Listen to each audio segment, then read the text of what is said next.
Mais um exemplo. Nós estamos fazendo uma série neste ano sobre as bem-aventuranças, né? Tem alguns telespectadores estão assistindo.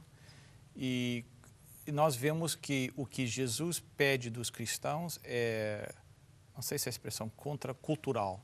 Né? A nossa cultura diz uma coisa. Então, por exemplo, Jesus diz, bem-aventurados os humildes. O mundo diz, não, bem-aventurados os agressores, então, os fortes, entendeu? Então, às vezes, vem essa mente. Isso afeta cada um de nós. Então, se a pessoa se sente ofendida, por que eu vou ter que tomar o primeiro passo? Entendeu? Por quê? Mas se nós somos os humildes, os mansos, que nem Jesus fala, se isso já tomou conta do nosso coração, nós não vemos como ganhar e perder, né? É só ganhar.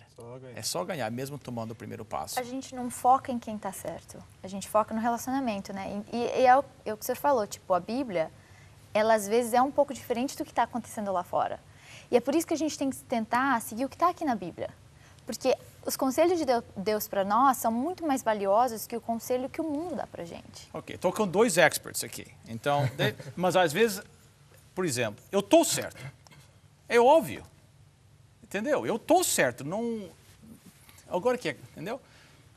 Eu estou certo. Foi o que a minha esposa fez, costuma ser o que eu fiz, né? A minha esposa estava certa. Ela estava certa. Eu que estava errado. Mesmo assim, ela estando certa, ela devia tomar o primeiro passo. E um detalhe, como eu já disse, às vezes o outro nem sabe que aquilo que ele está fazendo me incomoda. Então é importante eu orar sobre o assunto. Uma coisa muito profunda, existem vários estudos que comprovaram e comprovam que quando eu oro por alguém, o meu coração começa a mudar em relação a esta pessoa. Então, ore pelo agressor, ore por ele. E aí, um momento oportuno, eu vou conversar com essa pessoa e eu vou esclarecer para ela. Aquela sua maneira de falar, quando você faz assim, quando você age assim, me incomoda. E eu gostaria muito de pedir que não fizesse mais assim. Há casos que não é maldade da outra pessoa. Ele não sabe que aquilo que ele está fazendo. E há casos que é uma falha real. Certo. Então, eu esclarecer para a pessoa já é uma atitude de amor. E no momento que a outra pessoa reconhece e está disposta a fazer ajustes, então todo mundo está ganhando com isso. Agora, claro que num caso mais complicado, num caso especial, é também sábio e oportuno buscar ajuda. Mas Correto. nessa questão, perdoar é sempre uma escolha. A gente sempre tem a escolha de decidir ficar bravo ou decidir perdoar. E na mesma questão é pedir perdão, é sempre uma escolha. A gente sempre tem controle sobre as nossas decisões. A gente pode ficar magoado, mas a gente pode decidir dar o primeiro passo, independente se nós somos os que magoaram ou os que foram magoados. E a Bíblia, ela fala isso, que perdoar é uma escolha. A gente pode ler isso em Romanos 12, 17 a 19. A Bíblia diz, a ninguém torneis mal por mal. Procurai as coisas honestas perante todos os homens. Se for possível, quando estiver em vós, tende paz com todos os homens. Não vos vingueis a vós mesmos, amados, mas dai lugar à ira, porque está escrito, a minha vingança eu recompensarei, diz o Senhor. Então, a vingança não é nossa, é de Deus, mas eu acho que esse texto fala muito mais da questão de, se for possível, tenhamos paz com os homens, tenhamos um coração de paz. E a Bíblia, ela dá esse conselho para a gente tem que entender que está a nosso alcance oferecer o perdão, está ao nosso alcance pedir o perdão, nos dois casos. E o maior exemplo de dar o primeiro passo é de Deus, né? Ele não tinha culpa de nada, ele fez tudo correto, nós somos os culpados e ele deu o primeiro passo. Deu com a cabeça erguida, deu por amor. Então, de alguma maneira, dar o primeiro passo, mesmo que eu seja vítima, de alguma maneira é se tornar mais semelhante a Jesus Cristo.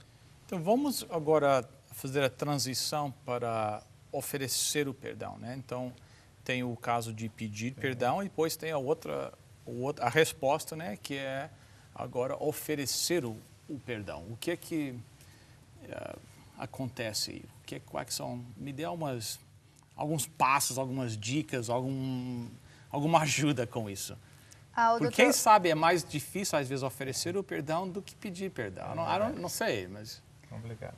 Parece que está fora da nossa natureza humana oferecer o perdão, né? Parece que é uma coisa quando machuca a gente, afeta a nossa vida. Ao mesmo tempo que aquela questão fisiológica que o senhor falou no começo do programa pode ser tanto para a pessoa que ofendeu quanto uma pessoa que foi ofendida. Lógico, yes. E quando a gente é machucado, especialmente pelo nosso cônjuge, parece que dói a alma, né? E parece que é muito mais difícil perdoar aquela pessoa.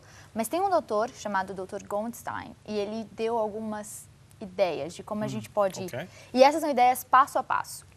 A primeira delas, você precisa lembrar que você escolheu aquela pessoa. Eu estou falando para o casamento, no caso. Ok, Você específico precisa, casamento. você precisa lembrar que aquela pessoa que você escolheu para ser seu cônjuge, você escolheu na saúde e na doença, na alegria e na tristeza. Então, você precisa colocar em perspectiva que você escolheu aquela pessoa para ser seu parceiro, para sua vida ou sua parceira. O segundo ponto, você tem que reconhecer uma coisa que a gente tem que lembrar todos os dias. Todos nós temos defeitos. Então, para oferecer o perdão, eu percebi que ninguém é perfeito, inclusive eu. Fica um pouco mais fácil, não fica? Shakespeare uma vez disse, os defeitos do homem dificilmente aparecem para ele. Nós raramente reconhecemos os nossos próprios defeitos. Muito fácil. Eu sou a pessoa a pessoa que menos vê a mim mesmo sou eu. Então. Por isso que em psicologia é interessante a terapia do espelho. Todo dia a gente tem que olhar para nós mesmos e fazer uma análise. O que eu posso crescer, o que eu posso melhorar como esposo, como esposa, como filho. E eu saio ganhando com isso. Então, primeiro, reconheça que você escolheu essa pessoa Para ser seu parceiro para e sua fez vida. um voto diante de Deus. Deus. Ok? Segundo, todos nós temos defeitos. O terceiro, veja o defeito do seu cônjuge com amor. Tente olhar com os olhos de amor as fragilidades, os defeitos daquela pessoa.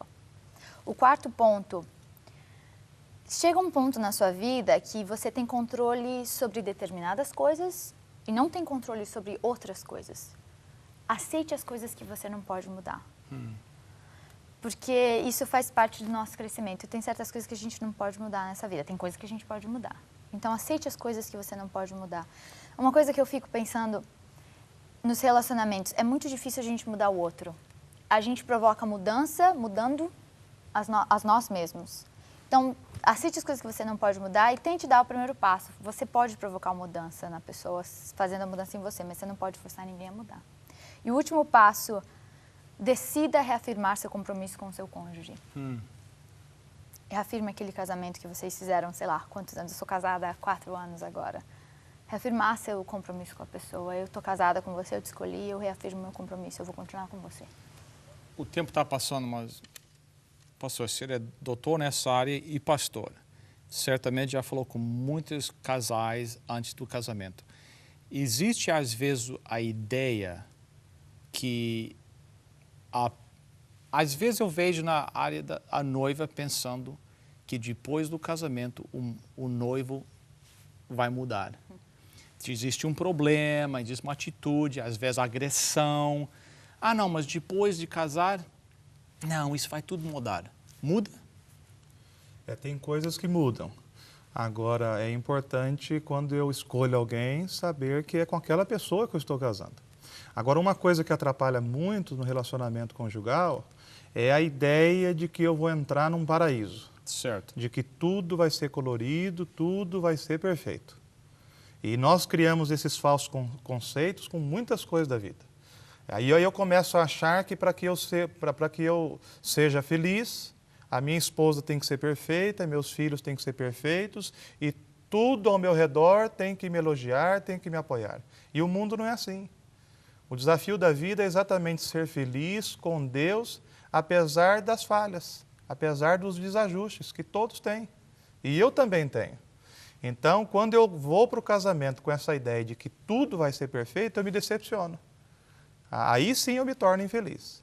Então, se as pessoas forem para o casamento já pensando, vai haver dificuldades, mas há um crescimento, é possível haver crescimento em Deus, e aí que entra a Bíblia, aí que entra a igreja, aí que entra Deus. Com Deus eu vou enxergando melhor as coisas, com o coração aberto a Deus eu vou mudando, eu vou crescendo, eu vou tendo mais facilidade para dialogar quando há problemas, e aí é um crescimento. Então eu posso ser feliz, é possível ser feliz mesmo tendo falhas, mesmo tendo desajuste, mesmo tendo pedras pelo caminho. Pedro chegou para Jesus uma vez, né? E perguntou, até quantas vezes devo eu perdoar o meu próximo, né? Até 7 vezes, né? E Jesus respondeu, não 7 vezes, mas 70 vezes 7. Em outras palavras, não existe um limite, né, ao perdão. Nós, como seguidores de Jesus Cristo, não existe um valor numérico, um limite. Nós temos que passar o perdão para os nossos próximos. E mais importante, quem sabe, naqueles que estão mais próximos de nós, né? Os nossos esposos, nosso esposo. Rebeca, nós estamos com uns 2 minutos e meio só de programa restante. Algum pensamento chave que você gostaria que os telespectadores tirassem? Eu acho que a gente já falou isso, mas eu gostaria de enfatizar. Orar pela pessoa que ofendeu a gente. Muito importante, né? Porque às vezes é muito difícil dar aquele primeiro passo. Mas quando a gente começa a orar pela pessoa, a gente começa a ver essa pessoa que ofendeu a gente com os olhos de Deus. E a gente começa a ver todas aquelas coisas. Fica mais fácil de ver que a pessoa é falha, mas nós somos falhos também. Eu sou falha também, no caso. Então, eu acho que o primeiro passo, se você que está magoado, é orar pela pessoa que te magoou. E se você magoou alguém, o primeiro passo é pedir o perdão. Se você consegue orar por uma pessoa que te magoou, é um passo muito grande, né? Muito e faz a diferença. Eu falo isso de forma pessoal, faz a diferença. Pastor, algum pensamento-chave para terminar a nossa discussão aqui? Eu gostaria que as pessoas sempre entendessem que quando se guarda a ira, o rancor, isso me traz muito prejuízo. Mas quando eu tomo a atitude, a escolha, o perdão é uma escolha. Quando eu escolho perdoar, eu só saio ganhando.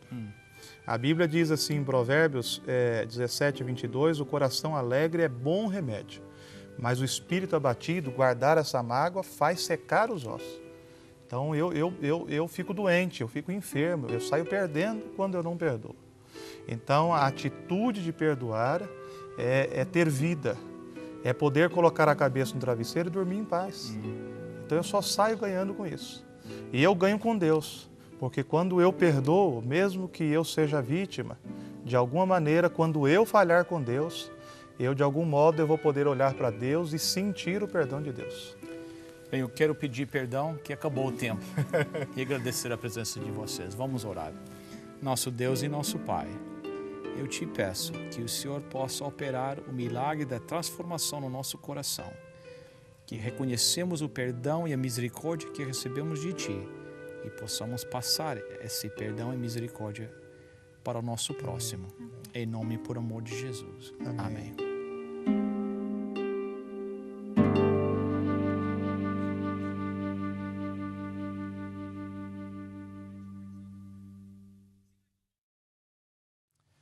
Bem, chegamos ao final do programa. Muito obrigado pela presença de vocês aqui conosco e os conselhos que vocês deram. Rebeca, você tem que sair correndo para atender os telefones, né? Agora eu vou falar com o povo que ligar. E os nossos queridos telespectadores, muito obrigado por mais uma vez estarem conosco. Lembre-se de visitar o nosso website, estaescrito.ca. Lá você pode enviar um pedido de oração. A nossa equipe, todas as manhãs, se reúne e ora pelos pedidos que chegam até nós. Você pode comentar sobre o programa. E se você sentiu movido por aí, você até pode mandar uma doação para o nosso programa. Se Deus quiser, na próxima semana estaremos juntos. Lembre-se até lá, está escrito, nem só de pão viverá o homem, mas de toda a palavra que procede da boca de Deus.